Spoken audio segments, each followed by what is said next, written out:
po guys, tapos na pong na-blend yung apple and cucumber smoothie. Tikman natin guys kung ano ang lasa nito. Ayan.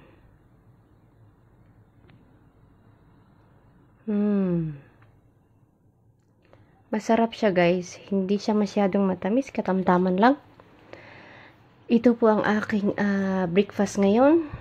At salamat nga pala guys sa nanonood sa aking mga videos and sa patuloy na suportan nyo sa akin. At huwag kalimutang mag-comments at pindutin ang bell para notify kayo sa aking mga susunod na videos. God bless and thanks for watching. Have a good day.